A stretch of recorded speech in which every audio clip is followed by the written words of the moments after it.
Hello everyone, स्वागत है आपका हमारा YouTube channel PSC by DC sir. दोस्तों, जैसा आप सभी को पता है, मैं आपके लिए टारगेट 10 डेज बैच चला रहा हूँ। साथ साथ आप देख ही रहे होंगे हमारी मेहनत। डीसी सर लगातार आपको इम्पोर्टेंट टॉपिक दे रहे हैं। मैं भी आपको वही कर रहा हूँ जहाँ से एग्ज़ाम में डेफिनेटली प्रश्न आने वाला है। आज मैं लोगों की डिमांड पे, बच्चों की डिमांड पे, और मुझे भी लगा कि यहाँ से प्रश्न डेफिनेटली आने वाले हैं, तो यूनिट 7 के मैं कुछ 4-5 इंपॉर्टेंट टॉपिक लेके आया हूँ जिसे हम 20 से 30 मिनट के अंदर कंप्लीट करेंगे। ऐसे रिवीजन है, कभी आपने बिल्कुल भी नहीं पढ़ा हो तो आप मान लीजिएगा इसे पढ़ लेंगे तो आपके ज़रूर एग्ज़ाम में आपसे प्रश्न बनने वाला है। देखिए, इसमें हम अनुवांशिक रोग, सिकल सेल एनीमिया, ये बहुत इंपॉर्टेंट है, यहाँ से ज़रूर प्रश्न पूछेगा इस बार। स्वास्थ्य नीति 2017 में जो नवीन आई उसमें क्या क्या भारत सरकार ने टारगेट रखे हैं उसकी बात करेंगे। संक्रामक रोग की बात करेंगे कि सर संक्रामक रोग क्या होते हैं। फिर हम बात करेंगे प्रमुख स्वास्थ्य कार्यक्रम की, जो हाल ही में सरकार ने चलाए हैं और पहले सरकार ने चलाए हैं, उन सभी प्रोग्राम्स की हम इस लेक्चर में बात करने वाले हैं। दोस्तों, कभी आपने पुराने लेक्चर नहीं देखे हो तो आपको ज़रूर देखना चाहिए, क्योंकि उसमें मैंने आपको आर्थिक सर्वेक्षण कराया है, योजनाएं कराई हैं, प्रमुख किताबें बताई हैं, और भी मैंने अलग अलग टॉपिक आपको कवर कराए हैं। आज देखिए, आज हम नया छठा टॉपिक आपके लिए लेके आए हैं, तो आप इसे ज़रूर देखिएगा। टाइम बर्बाद ना करते हुए अपन सीधे लेक्चर को स्टार्ट करते हैं। तो देखिए, सबसे पहले हम बात करते हैं सर अनुवांशिक रोग क्या होते हैं। देखिए, अनुवांशिक रोग की बात करते हैं तो अनुवांशिक रोग आप सीधी भाषा में समझिए कि एक पीढ़ी से दूसरी पीढ़ी तक जो भी रोग जाते हैं उन्हें हम अनुवांशिक रोग कहते हैं। जैसे आपने सुना होगा कि आपकी बहन कभी बोलती है यार मेरे तो पाँव दुखते हैं, तो मम्मी बोलती है मेरे भी पाँव दुखते थे पहले। तो यानी क्या हुआ है कि वो बोलते कि ये तो हमारा अनुवांशिक कारण है कि मम्मी के पैर दुखते थे, मेरे भी पैर दुख रहे हैं। यानी वो क्या हुई है, वो वाली बीमारी एक पीढ़ी से दूसरी पीढ़ी आप तक गई है।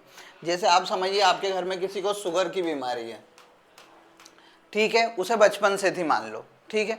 अब वो शुगर की बीमारी आपके अंदर भी आ गई, तो आपको क्या लगा कि यार वो हमारी अनुवांशिक बीमारी है, हमारे परिवार में पापा को भी बचपन में थी, उन्हीं से मेरे में ट्रांसफ़र होगी। तो इस प्रकार के रोगों को क्या बोलते हैं, मेनली अनुवांशिक रोग बोलते हैं। अब ये कैसे ट्रांसफ़र होते हैं, तो देखिए हमारे शरीर में हज़ारों कोशिकाएँ, लाखों कोशिकाएँ होती हैं। अब कोशिकाओं में आप सभी को पता है डीएनए होता है हमारी बॉडी में। अब डीएनए के एक दो शुक्राणु के इधर उधर होने से ये बॉडी एक पीढ़ी से दूसरी पीढ़ी में ट्रांसफ़र हो जाती है। ज़्यादा लॉजिक मत लगाओ, अनुवांशिक रोग केवल इतना याद रखो कि भैया वह रोग होते हैं जो एक पीढ़ी से दूसरी पीढ़ी तक गुजरते हैं। अब कुछ अनुवांशिक रोगों की हम बात करते हैं, तो देखिए सिकल सेल एनीमिया, ये अलग से यूनिट 7 में क्या किया गया है, बताया गया है। फिर नाइट ब्लाइंडनेस, थैलेसीमिया, क्लाइन, haemophilia, mongolism, Patau syndrome, progeria, रंजकहीनता, तो ये क्या है, कुछ प्रमुख अनुवांशिक रोग हैं। तो सबसे पहले हम सिकल सेल एनीमिया की बात करते हैं, क्योंकि हमारे पीएससी ने इसे अलग से बताया कि आपको सिकल सेल एनीमिया के बारे में पता होना चाहिए। तो देखिए, सिकल सेल एनीमिया की आप सीधी सी बात कीजिए। देखो, सिकल सेल एनीमिया आ रहा है, यहाँ पर एनीमिया आपको शब्द दिख रहा है, तो एनीमिया का अर्थ होता है खून से संबंधित बीमारी या खून की बीमारी आप कर लो, ठीक है। सेल यानी आप समझ गए आपकी कोशिका, और सिकल यानी होता है हसिया। हसिया आपके घर में देखा होगा, सबके घर में होता है। तो सिकल सेल में क्या होता है, हसिया कोशिका खून की बीमारी। इसमें क्या होता है, जैसे आपके रेड ब्लड कॉर्पसल्स होते हैं गोल गोल राउंडेड फॉर्म के, कभी आपको ये बीमारी होती है तो आपकी ब्लड सेल्स कैसी हो जाती है, इस प्रकार के हो जाती है, इस प्रकार का शेप ले लेती है, यानी हसिये के प्रकार का शेप ले लेती है। तो सिकल इसीलिए इसका नाम आया क्योंकि सिकल का यानी होता है, मतलब होता है हसिया। तो इसमें क्या होती है, जो आपकी कोशिकाएं होती हैं वो हसिये का आकार ले लेती हैं, इसी कारण इसे क्या बोला है, सिकल सेल एनीमिया बोला है। एनीमिया मैंने आपको बता दिया। वो पूछ लेगा सिकल सेल किस प्रकार की बीमारी है, तो आपको बताना है खून से संबंधित बीमारी है। किस प्रकार का रोग है, अनुवांशिक रोग है। इसमें क्या होता है कि जो हमारे रेड ब्लड कार्पसल्स होती हैं, लाल रक्त कणिकाएं, ये क्या ले लेती हैं, हसिये के प्रकार का शेप ले लेती हैं। उसके कारण क्या होता है, ये अपनी बॉडी में चिपचिपापन आ जाता है अपनी बॉडी में, और इसके कारण क्या होता है, बॉडी में ब्लड सर्कुलेशन में कमी आती है, यानी धीरे धीरे होता है। तो इसके कारण क्या होता है, चक्कर आने लगते हैं, आप गिर जाते हो, तो आपकी क्या हो सकती है, डेथ भी हो सकती है, ठीक है। तो आपको याद रखना है सिकल सेल कुछ भी नहीं है, लाल रक्त कोशिकाओं से संबंधित एक बीमारी है जो कि ब्लड से रिलेटेड है। अब आपसे पूछेगा कि सिकल सेल एनीमिया रक्त के किस भाग में होती है। आप सभी को पता है रक्त 3 पार्टों से मिलकर बना, एक आरबीसी रेड ब्लड कार्पसल्स, एक डब्ल्यूबीसी वाइट ब्लड कार्पसल्स और एक प्लेटलेट्स। तो आप सभी को पता होना चाहिए कि जो सिकल सेल एनीमिया है वो किससे है, आरबीसी से संबंधित बीमारी है। क्या होता है, आरबीसी की जो सेल्स होती हैं वो हंसिए का आकार ले लेती हैं, उसे ही हम सिकल सेल एनीमिया बोलते हैं। देखिए मध्य प्रदेश की बात करते हैं कि सर मध्य प्रदेश में ये बीमारी हमें कहाँ देखने को मिलती है अधिकतर। तो अधिकतर आप देखेंगे कि ये दक्षिण वाला, जो दक्षिण और दक्षिण पूर्वी वाला हिस्सा है, जो भी हमारा आदिवासी बेल्ट है, जनजाति बेल्ट है, इस बेल्ट में यह बीमारी बहुत ज़्यादा हमें देखने को मिलती है। सर इस बेल्ट में हमें क्यों देखने को मिलती है, क्योंकि यहाँ पर क्या है, जागरूकता की कमी है। पेपर में पूछेगा मध्य प्रदेश के किस भाग में सिकल सेल एनीमिया का हमें ज़्यादा प्रभाव देखने को मिलता है, तो किस भाग में देखने को मिलता है, दक्षिणी भाग में देखने को मिलता है। आज का कभी सुबह का आप जो अपना दैनिक भास्कर पेपर है उसे पढ़ेंगे तो उसमें आपको ये सिकल सेल एनीमिया की कुछ कहानियाँ दी हुई हैं, उनको पढ़िएगा कि कितनी भयानक बीमारी है। ठीक है, अब देखिए सिकल सेल एनीमिया के लक्षण की बात करते हैं तो भैया खून की कमी हो जाती है, मौसम बदलने पर बीमार होना, थकावट और सांस फूलना, बार बार बुखार आना, सर्दी खांसी होना, हाथ तथा जोड़ों में सूजन। तो ये सब बीमारी में होता है, लक्षण ज़्यादा याद रखने की ज़रूरत नहीं है। फिर देखिए उपचार क्या है, तो देखिए रक्तदान हम कर सकते हैं। फिर उसके बाद क्या होता है, देखो रक्तदान में करने के लिए क्या होता है कि एनीमिया जब होता है लोगों को, यानी खून की कमी होती है तो आपकी बॉडी दर्द करती है, तो रक्तदान कर लो, आपको कमी मिल जाएगी। फिर हाइड्राक्यूसी यूरिया, इसमें क्या होता है, ये एक प्रकार की बीमारी, एक प्रकार की दवा है, इसको खा लेते हैं तो दर्द कम होता है। अब देखिए अब धीरे धीरे क्या हो रहा है, सरकार ने क्या कर दिया है कि बहुत सारी थेरेपी लेके आई है जिसकी मदद से आप क्या कर सकते हैं, आरबीसी को हंसिए के आकार का रोकने से बचा सकते हैं। तो ऐसी भी कुछ वो होती है टेक्नोलॉजी, तो उस पर अपन को नहीं जाना है। अपना इम्पोर्टेंट है यहाँ पर कि सर सरकार की क्या पहल है सिकल सेल एनीमिया को लेकर। ठीक है, अब सरकार ने क्या करा कि 2016 में सिकल सेल एनीमिया के रोकथाम और नियंत्रण के लिए क्या करा, एक कार्यक्रम चालू किया। उस कार्यक्रम के तहत उन्होंने बोला कि आप जाइए घर घर जाकर सिकल सेल एनीमिया की क्या कीजिए, जांच कीजिए, और जिसमें भी निकलता है उनसे बोलिए कि आप जागरूक रहें कि यह बीमारी आपके आनुवांशिक रूप से ना फैले। तो सबसे पहले 2016 में सरकार ने क्या चलाया था, एनीमिया रोकथाम एक नियंत्रण एक कार्यक्रम चलाया था। अब देखिए इंपॉर्टेंट ये बात होती है, 2023 में शहडोल जिले से सिकल सेल एनीमिया कार्यक्रम शुरू हुआ। मिशन का लक्ष्य 2047 तक भारत को सिकल सेल एनीमिया को समाप्त करना है। शहडोल आए थे नरेंद्र मोदी, कब आए थे, 2023 में, 1 जुलाई 2023 के समथिंग कहाँ आए नरेंद्र मोदी, शहडोल आए मध्य प्रदेश का, और मध्य प्रदेश के शहडोल से सिकल सेल एनीमिया कार्यक्रम चालू किया गया, जिसका लक्ष्य उन्होंने क्या रखा कि हमें 2047 तक सिकल सेल एनीमिया को पूर्ण रूप से समाप्त करना है। पीएससी आपसे यही प्रश्न पूछने वाला है कि भारत सरकार का लक्ष्य कब तक का है सिकल सेल एनीमिया को समाप्त करने का, तो आपको बताना है कि 2047 तक भारत का लक्ष्य है सिकल सेल एनीमिया को समाप्त करने का। कहाँ से शुरू किया गया था ये कार्यक्रम, तो मध्य प्रदेश के शहडोल से शुरू किया गया था 1 जुलाई 2023 के दिन। ठीक है, बस इतना याद रखना है। तो सिकल सेल एनीमिया के बारे में वो पूछेगा किससे संबंधित, आरबीसी से संबंधित। कार्यक्रम क्या है, लक्षण वही, सबकी बॉडी दर्द होती है, उसमें ज़्यादा लोड लेने की ज़रूरत नहीं है। फिर आपको कार्यक्रम के बारे में बताना है कि 2023 1 जुलाई 2023 के दिन मध्य प्रदेश के शहडोल से सिकल सेल एनीमिया जागरूकता और नियंत्रण कार्यक्रम चलाया गया। नरेंद्र मोदी आए थे और उन्होंने इसका शुभारंभ किया था, और उसका लक्ष्य रखा कि 2047 तक भारत को सिकल सेल एनीमिया हमें समाप्त करना है भारत से। ठीक है, तो लक्ष्य का पूछेगा। सिकल सेल से एनीमिया के बारे में आप इतना याद रखिए। अब देखिए कुछ हम और अनुवांशिक रोग देखते हैं, तो कलर ब्लाइंडनेस। कलर ब्लाइंडनेस में क्या होता है कि व्यक्ति को कलर पहचान में नहीं आते, तो ये भी एक अनुवांशिक बीमारी है। ठीक है, फिर थैलेसीमिया। थैलेसीमिया में क्या होता है कि आपका जो खून होता है बार बार पानी में कन्वर्ट होता रहता है, तो इसके लिए आपको क्या होता है कि हर महीने हर 45 दिन में आपको क्या होती है, खून की बोतल चढ़ानी पड़ती है नए रक्त की। तो ये गंभीर बीमारी है जो आज के बच्चों में लगातार देखी जा रही है। ठीक है, तो पूछेगा थैलेसीमिया किस प्रकार की बीमारी है, आपसे ऑप्शन बना लेगा निम्न में से कौन सी अनुवांशिक बीमारी नहीं है, तो इन तो इन सबको आपको याद रखना है। फिर देखिए एक होता है क्लाइनफेल्टर सिंड्रोम। इसमें क्या होता है कि बॉडी की जो प्रजनन क्षमता होती है उसमें क्या होता है, प्रजनन क्षमताओं में दिक्कत आती है। क्या नाम है उसका? Klinefelter syndrome. इसमें क्या होती है, जो प्रजनन क्षमता होती है माओ की, उसमें क्या होती है, बीमारी लग जाती है और क्या होता है, वो बांझपन की ओर चली जाती है। तो ये भी याद रखना। एक होता है हीमोफीलिया। हीमोफीलिया के कारण क्या होता है, रक्त का थक्का नहीं जमता है, और इसको रक्त का थक्का जमने में जो हमारा विटामिन सहायक है, वो कौन सा विटामिन सहायक है? विटामिन के। तो विटामिन के की कमी के कारण क्या होता है, हीमोफीलिया बीमारी हो जाती है। ये भी एक क्या है, अनुवांशिक बीमारी है। फिर डाउन सिंड्रोम होता है। तो डाउन सिंड्रोम में क्या होता है कि मानसिक और शारीरिक विकास देरी से होता है। यानी कोई कोई बच्चे नहीं होते, उन्हें देरी से समझ में आता है, तो वो डाउन सिंड्रोम के क्या होते हैं, डाउन सिंड्रोम से प्रभावित होते हैं। फिर पटाव सिंड्रोम होता है। तो इसमें क्या होती है, ये भी एक शारीरिक बीमारी है, शारीरिक और मानसिक बीमारी इसमें हो जाती है। फिर प्रोजेरिया होती है। तो इसमें क्या होते हैं, बच्चे तेजी से बूढ़े होते हैं प्रोजेरिया में। फिर रंजकहीनता होती है, कि जो रंजकहीनता आपने देखी होगी कि आजकल के व्यक्ति बहुत सारे क्या हो जाते हैं, वाइट कलर के हो जाते हैं।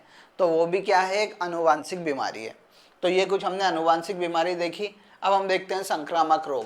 संक्रामक रोग क्या होते हैं? संक्रामक रोग वे रोग होते हैं जो वायरस, बैक्टीरिया के थ्रू या सूक्ष्म जीवों के थ्रू फैलते हैं। जैसे मच्छर के द्वारा कोई सा बीमारी फैलती है, कभी कभी कोई कोई से वायरस होते हैं, जैसे आप छींकते हैं तो वो छींक में जो वायरस निकलते हैं उनसे भी कुछ बीमारी फैलती है। तो उन्हीं को हम क्या बोलते हैं, संक्रामक रोग बोलते हैं। संक्रामक रोग वे होते हैं जो एक से दूसरे आदमी तक फैलते हैं। जैसे शारीरिक कांटेक्ट से नहीं फैलते वो, जैसे अब मैं यहाँ खड़ा हूँ, मैंने छींका, आप मेरे बगल में बैठे हैं, तो मेरा वायरस उड़ के आपके अंदर चला गया। तो ये एक प्रकार की क्या है, संक्रामक रोग है। तो संक्रामक रोग हम बात करते हैं कि वायरस से फैलने वाली बीमारी देख लेते हैं, फिर बैक्टीरिया से फैलने वाली बीमारी देख लेंगे, और फिर फंगस से फैलने वाली बीमारी हम देखने वाले हैं। तो देखिए सबसे पहली वायरस से फैलने वाली बीमारी आती है पोलियो। उसका वायरस कौन सा है? पोलियो वायरस ही उसका नाम है, और उसके लिए OPV, ओरल पोलियो वैक्सीन बन चुकी है, जिसके द्वारा क्या होता है, पोलियो वायरस को इनएक्टिव किया जाता है। फिर मीजल्स, जो खसरा होता है, वो मीजल्स नामक वायरस से फैलता है, और उसके लिए MMR नामक वैक्सीन बनाई गई है। कौन सी? मीजल्स, मम्स एवं रूबेला वैक्सीन। ये क्या है, मीजल्स बीमारी को खत्म करने के लिए वैक्सीन बनाई गई है। यहाँ से बहुत बार MPPSC ने प्रश्न पूछा हुआ है कि MMR का पूर्ण रूप क्या है, तो मीजल्स, मम्स और रूबेला वैक्सीन है। ठीक है, रूबेला के लिए वही लगाओगे।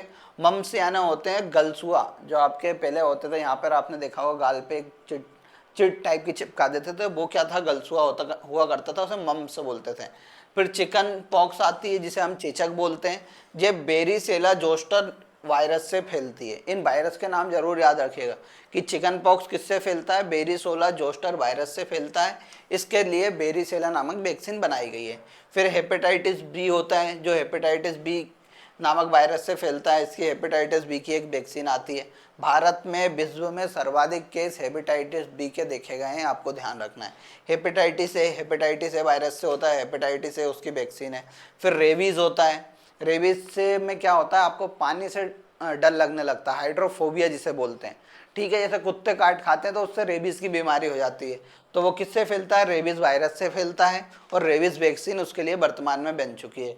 फिर इन्फ्लुएंजा, जिसे हम फ्लू बोलते हैं, वो किससे, इन्फ्लुएंजा वायरस से फैलती है, और इन्फ्लुएंजा नामक वैक्सीन बन चुकी है।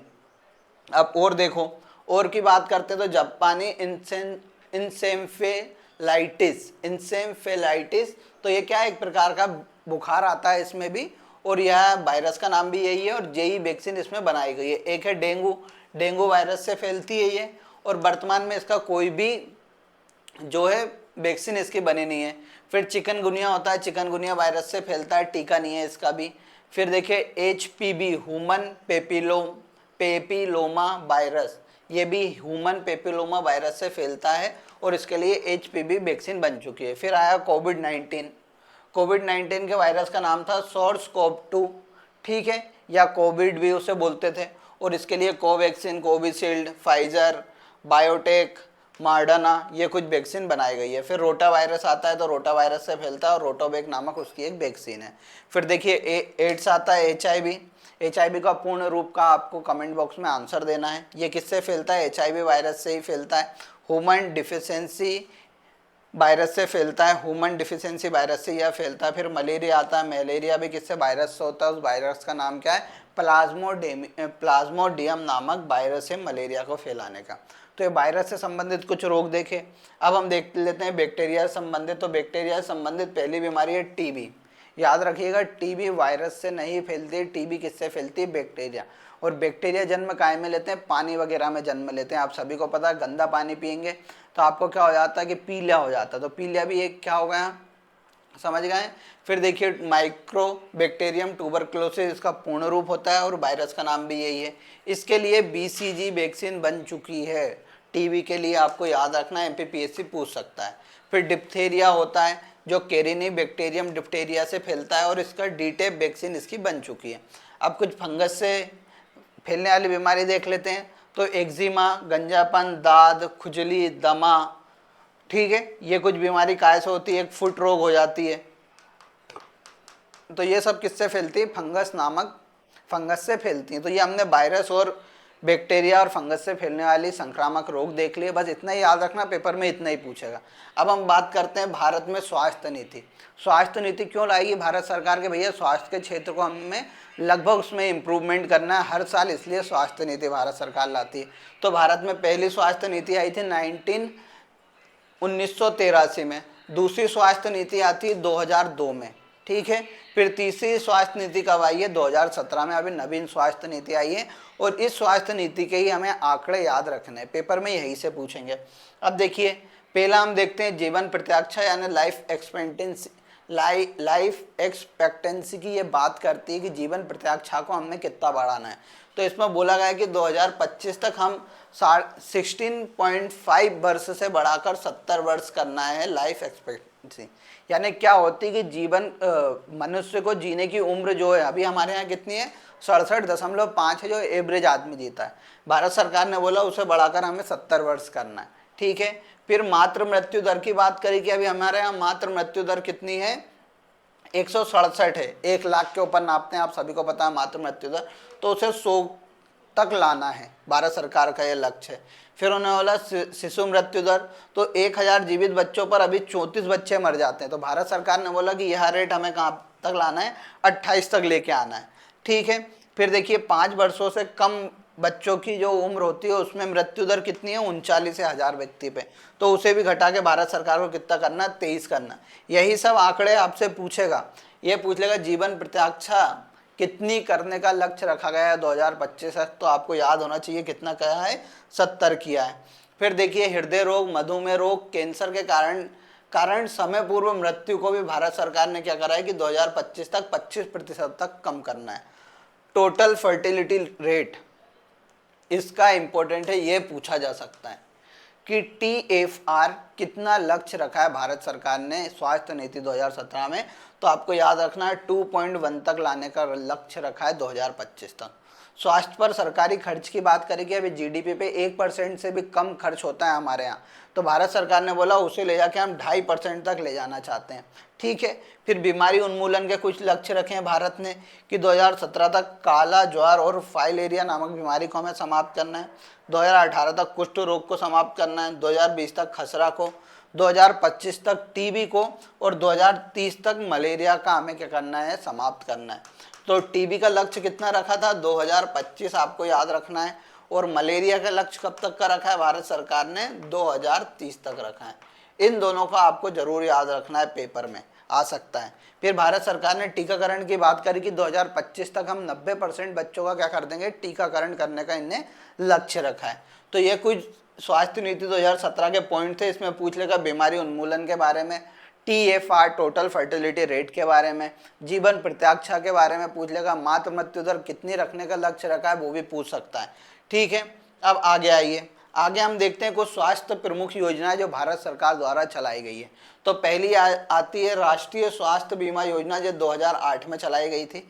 इसमें जो क्या होता था, BPL परिवार होते थे उन्हें 30,000 रुपये तक का स्वास्थ्य कवरेज दिया जाता था। फिर राष्ट्रीय ग्रामीण स्वास्थ्य मिशन आता है 2005 में। MPPSC ने पूछ चुका है इसको, तो आपको याद रखना है। राष्ट्रीय ग्रामीण स्वास्थ्य मिशन कब आया? 2005 में आया और इसके तहत जो ग्रामीण क्षेत्रों में हमें स्वास्थ्य सेवाएं प्रदान कराने का लक्ष्य था। फिर जननी सुरक्षा योजना आती है 2005 में। इसके तहत क्या होता था कि जो गर्भवती महिलाएं होती थी उन गर्भवती महिलाओं को क्या दी जाती थी, आर्थिक सहायता या सेवाएं प्रदान की जाती थी। फिर आता है प्रधानमंत्री जन औषधि मिशन। तो इसको कब लाया गया था, 2008 में लाया गया था। इसे 2015 में वापस लॉन्च करा प्रधानमंत्री नरेंद्र मोदी द्वारा। इसके तहत क्या होती थी, लोगों को सस्ती और गुणवत्तापूर्ण दवाएं प्रदान की जाती थी। फिर आता है शहरी स्वास्थ्य मिशन, राष्ट्रीय शहरी स्वास्थ्य मिशन 2013 में प्रारंभ हुआ। ग्रामीण कब हो गया था, कब हुआ था ग्रामीण, तो देखिए ग्रामीण हुआ था 2005 में और शहरी कब हुआ, 2013 में। इसके तहत क्या होता था, शहरी स्वास्थ्य को हमें क्या करना था, गुणवत्तापूर्ण सुधार करना था। फिर राष्ट्रीय बाल स्वास्थ्य कार्यक्रम आया 2013 में, जिसके तहत 0 से 18 वर्ष तक के बच्चों को स्वास्थ्य सुविधाएं प्रदान की गई। फिर राष्ट्रीय आयुष मिशन आया 2014 में।